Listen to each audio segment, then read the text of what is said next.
ನೋಂದಣಿ ಅಧಿಕಾರಿಗಳ ದರ್ಪ ಸರ್ಕಾರಿ ಕಚೇರಿಯಲ್ಲಿ ಕುಳಿತುಕೊಂಡು ಮುಖ್ಯಮಂತ್ರಿಗಳಿಗೆ ನಿಂದನೆ ಮಾಡಿದ ಮಹಿಳಾ ಅಧಿಕಾರಿ. ಕಂದಾಯ ಸಚಿವ ಕೃಷ್ಣ ಭೈರೇಗೌಡ ಹಾಗೂ ಮುಳ್ಳೈ ಮುಗಿಲನ್ ನೋಂದಣಿ ಮಹಾಪರಿವೀಕ್ಷಕರೇ ಏನು ಮಾಡ್ತಾ ಇದ್ದೀರಾ?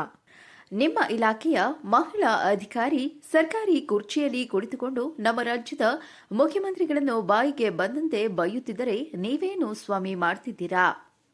ನೋಂದಣಿ ಇಲಾಖೆ ಸದಾ ವರ್ಗಾವಣೆ ದಂಧೆಯಲ್ಲಿ ಸುದ್ದಿಯಾಗಿರುವ ನಿಮ್ಮ ಇಲಾಖೆ ಮುಖ್ಯಮಂತ್ರಿಗಳನ್ನು ಬೈದರೆ ಸಾಕು, ವರ್ಗಾವಣೆ ಆದೇಶವನ್ನು ಹೊರಡಿಸಿರುತ್ತಾರೆ. ನಾಚಿಕೆಗೆಟ್ಟ ನಿಮ್ಮ ಇಲಾಖೆ ಹಿರಿಯ ಅಧಿಕಾರಿಗಳು ಸಿಸಿಎ ನಿಯಮವನ್ನು ಮರೆತು ಆ ಸಿಬ್ಬಂದಿಯನ್ನು ಕೂಡಲೇ ಅಮಾನತಿನಲ್ಲಿಟ್ಟು ಇಲಾಖೆ ವಿಚಾರಣೆಗೆ ಆದೇಶ ಹೊರಡಿಸಿ ತನಿಖೆಯಲ್ಲಿ ತಪ್ಪು ಕಂಡುಬಂದಲ್ಲಿ ಅವರನ್ನು ಇಲಾಖೆಯಿಂದ ವಜಾ ಮಾಡುವುದು ಅಥವಾ ಅವರನ್ನು ಹಿಂಬರ್ತಿ ಮಾಡುವ ಆದೇಶವನ್ನು ಹೊರಡಿಸಿ ಅವರಿಗೆ ಕಾರ್ಯನಿರ್ವಾಹಕವಲ್ಲದ ಹುದ್ದೆಗೆ ವರ್ಗಾಯಿಸಿ ಸರ್ಕಾರದ ಗೌರವವನ್ನು ಕಾಪಾಡಿಕೊಳ್ಳಬೇಕಾಗಿರುತ್ತದೆ. ಅದಾಗಿ ಕಾಂಗ್ರೆಸ್ ಏನು ದಬಾಕಿರೋದು? ಇವರನ್ನು ಅಮಾನತು ಮಾಡುವುದನ್ನು ಬಿಟ್ಟು ವರ್ಗಾವಣೆ ಮಾಡಿರುವುದು ಯಾವ ಪುರುಷಾರ್ಥಕ್ಕಾಗಿ ಎಂಬ ಪ್ರಶ್ನೆಗೆ ಮಾನ್ಯ ಕಂದಾಯ ಸಚಿವರು ಹಾಗೂ ಐಜಿ ಅವರು ಉತ್ತರಿಸಬೇಕಾಗಿರುತ್ತದೆ. ಆಯ್ತಾ?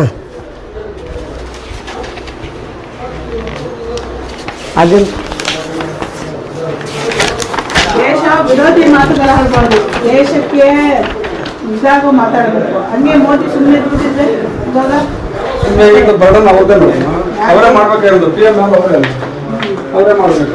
ಸ್ಟೇಟ್ಮೆಂಟ್ ಕೊಡ್ಬೇಕು. ಎಲ್ಲ ಸುಮ್ಮನೆ ಸ್ಟೇಟ್ಮೆಂಟ್ ಯಾರು ಕೊಡ್ಬೇಕು?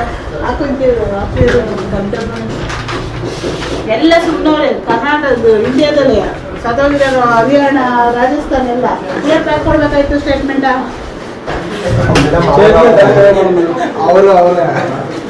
ಇವರು ಅವರೇ ಬಿಡಿ, ಎಷ್ಟು ಹೇಳೋದು. ನೀನು ಯಾವುದು?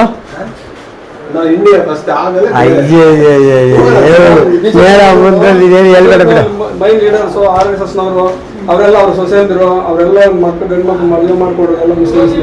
ಸುಮ್ಮನೆ ಅವರೆಲ್ಲ ಸ್ಟೆಂಡ್ ಹೊಡಿತಿದ್ದಾರೆ. ಕಾಂಗ್ರೆಸ್ ಇನ್ನೇನು ಅಂದ್ರೆ ಅವ್ರು ಮಾಡೋದು ಮುಸ್ಲಿಮು. ನೆಹರು ಸರ್, ಇವಳು ಗಂಡ ಇಂದಿರಾ ಗಾಂಧಿ ಗಂಡ ಮುಸ್ಲಿಮು. ಅವ್ರು ಇಲ್ಲ ಅಂತ ಹೇಳ್ತಾ ಇಲ್ಲ, ಮಾಡ್ಕೊಂಡಿದಾರಲ್ಲ.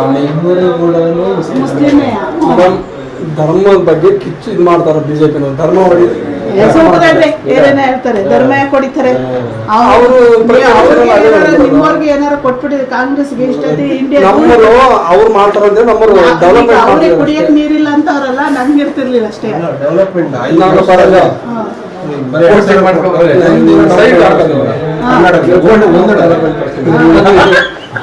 ಅವ್ರು ಡೆವಲಪ್ಮೆಂಟ್ ಆಯ್ತವ್ರು ಅಷ್ಟೇ.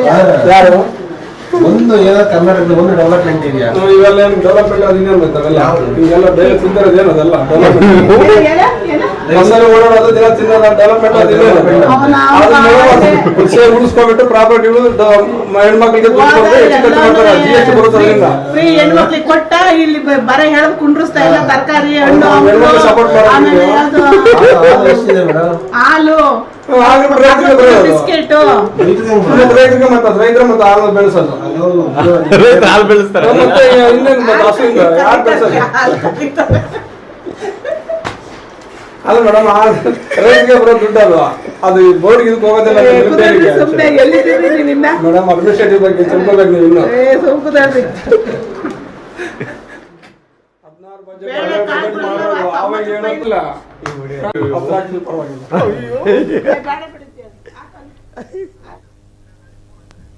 ಇಂದಿರಾ ಗಾಂಧಿ ಮುಸ್ಲಿಂ, ಗಂಡ ಮುಸ್ಲಿಂ, ಎಲ್ಲರೂ ಮುಸ್ಲಿಂ ಅಧಿಕಾರನ ಕಾಂಗ್ರೆಸ್ಗೆ ಕೊಟ್ಟಿದ್ರೆ ಇಷ್ಟೊತ್ತಿಗೆ ಇಂಡಿಯಾ ಧೂಳಿಪಟ. ನಮಗೆ ಕುಡಿಯೋಕು ನೀರು ಸಿಗ್ತಿರ್ಲಿಲ್ಲ. ಸಿದ್ದರಾಮಯ್ಯ ಎಲ್ಲವನ್ನೂ ಫ್ರೀಯಾಗಿ ಹೆಣ್ಮಕ್ಳಿಗೆ ಕೊಟ್ಟ. ಎಲ್ಲ ದರ ಜಾಸ್ತಿ ಮಾಡಿ ಬರೆ ಎಳೆದ. ತರಕಾರಿ, ಹಣ್ಣು, ಹಾಲು, ಮಕ್ಕಳು ತಿನ್ನುವ ಬಿಸ್ಕೆಟ್, ಎಲ್ಲ ಬೇಳೆ ಕಾಳುಗಳು ಎಲ್ಲ 1 to 1 ಡಬಲ್ ಆಗಿದೆ.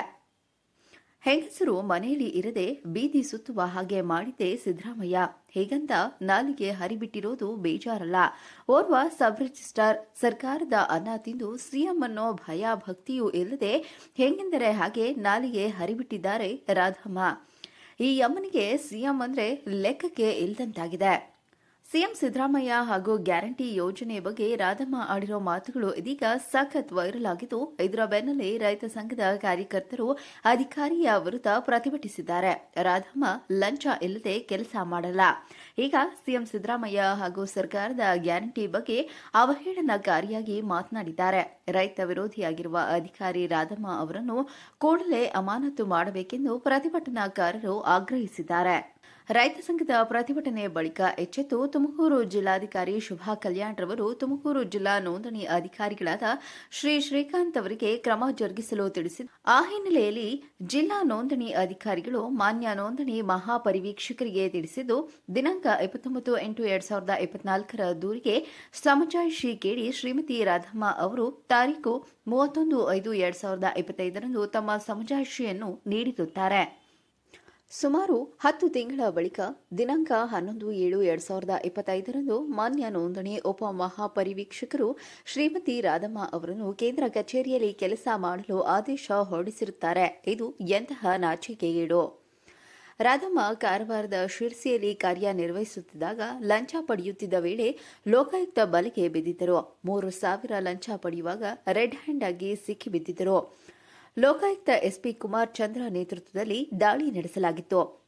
ಶಿರ್ಸಿಯ ದಾಸನಕೊಪ್ಪದ ಬಸವರಾಜ್ ನಂದಿಕೇಶ್ವರ್ ಮಠ್ ಅವರ ದೂರಿನ ಆಧಾರದಲ್ಲಿ ದಾಳಿ ನಡೆಸಿದ್ದರು. 3 ಗುಂಟೆ ಜಮೀನನ್ನು ದಾನ ನೀಡಿದ್ದು, ಇದನ್ನು ನೋಂದಣಿ ಮಾಡಿಕೊಡಲು ಸಬ್ ರಿಜಿಸ್ಟ್ರಾರ್ ರಾಧಮ್ಮ 3,000 ಲಂಚ ಕೇಳಿದ್ದರಂತೆ.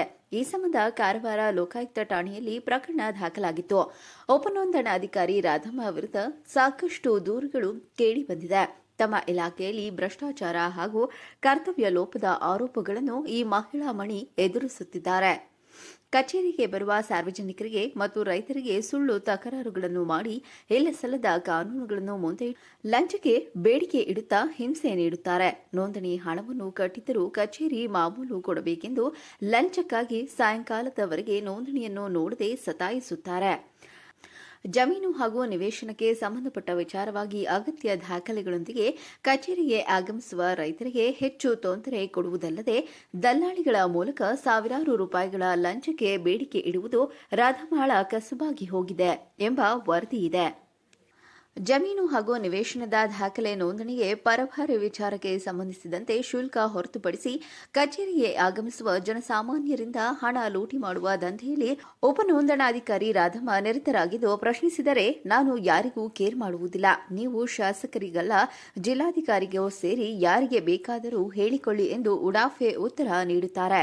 ಸೋಲಾರ್ ಪಾರ್ಕ್ಗಳ ನಿರ್ಮಾಣದ ಹಿನ್ನೆಲೆಯಲ್ಲಿ ರೈತರ ಜಮೀನುಗಳಿಗೆ ಭಾರಿ ಬೇಡಿಕೆ ಸೃಷ್ಟಿಯಾಗಿದ್ದು, ರೈತರ ಜಮೀನು ಸೋಲಾರ್ ಕಂಪನಿಗಳಿಗೆ ನೀಡುತ್ತಿರುವುದರಿಂದ ದಾಖಲೆ ಸರಿಯಿದ್ದರೂ ಲಂಚಕ್ಕಾಗಿ ಕಂಪನಿ ಹಾಗೂ ರೈತರಿಗೆ ಹಿಂಸೆ ನೀಡುವುದು ಸಾಮಾನ್ಯವಾಗಿದೆ. ಈ ವಿಚಾರದಲ್ಲಿ ನಿವೃತ್ತ ಐಜಿಆರ್ಗಳಾದ ಡಾ ಬಿಆರ್ ಮಮತಾರವರ ಅವಧಿಯಲ್ಲಿ ಹಾಗೂ ಇತ್ತೀಚೆಗೆ ವರ್ಗಾವಣೆಯಾದ ಶ್ರೀ ದಯಾನಂದರವರ ಅವಧಿಯಲ್ಲೂ ದೂರುಗಳು ಬಂದಿದ್ದವು. ಕೇಂದ್ರ ಕಚೇರಿಯ ಕೆಲವು ಹಿರಿಯ ಅಧಿಕಾರಿಗಳು ಮುಚ್ಚಿ ಹಾಕಿರುತ್ತಾರೆ ಎಂಬ ಸುದ್ದಿಯೂ ಇರುತ್ತದೆ. ಏನೇ ಆಗಲಿ ಪಾಪದ ಕೊಡ ತುಂಬಬೇಕಲ್ಲವೇ? ರಾಧಮ್ಮ ವ್ಯಾಪಕ ಭ್ರಷ್ಟಾಚಾರಕ್ಕೆ ಕಡಿವಾಣ ಹಾಕುವವರೇ ಇಲ್ಲದಂತಾಗಿದೆ. ದಾಖಲೆ ನಿರ್ವಹಣೆಯಲ್ಲಿ ಮಧ್ಯವರ್ತಿಗಳ ಮೂಲಕ ರೈತರ ರಕ್ತ ಹೀರುತ್ತಿದ್ದಾರೆ. ಇಂತಹ ರಾಧಮ್ಮ ಇದೀಗ ಬಿಜೆಪಿಯ ಏಜೆಂಟರಂತೆ ವರ್ತಿಸುತ್ತಾ ಸಿಎಂ ಅವರನ್ನೇ ಹೀಯಾಳಿಸಿರುವುದು ಇವರ ದುರಹಂಕಾರಕ್ಕೆ ಪಾರವೇ ಇಲ್ಲದಂತಾಗಿದೆ. ಓರ್ವ ಸರ್ಕಾರಿ ಅಧಿಕಾರಿ ಹೀಗೆ ಮುಖ್ಯಮಂತ್ರಿಗಳನ್ನೇ ಬೈಯುವುದು ಎಷ್ಟು ಸರಿ? ಇವರ ಆಟಾಟೋಪಕ್ಕೆ ಕೊನೆ ಮೊದಲಿಲ್ಲವೇ? ರಾಧಮ್ಮಳ ಭ್ರಷ್ಟಾಚಾರದ ವಿರುದ್ಧ ತನಿಖೆ ನಡೆಯಬೇಕಿದೆ. ಎಲ್ಲಾ ರೀತಿಯ ಪದೋನ್ನತಿಯನ್ನು ತಡೆಯಬೇಕಿದೆ. ಯಾವುದೇ ಜವಾಬ್ದಾರಿಯುತ ಸ್ಥಾನ ನೀಡದೆ ಸೇವೆಯಿಂದಲೇ ಅಮಾನತುಗೊಳಿಸಬೇಕಿದೆ. ಒಬ್ಬ ಮುಖ್ಯಮಂತ್ರಿಯನ್ನೇ ತೆಗೆಳುವ ಇಂತಹ ಭ್ರಷ್ಟರಿಗೆ ತಕ್ಕ ಪಾಠ ಕಲಿಸಬೇಕಿದೆ.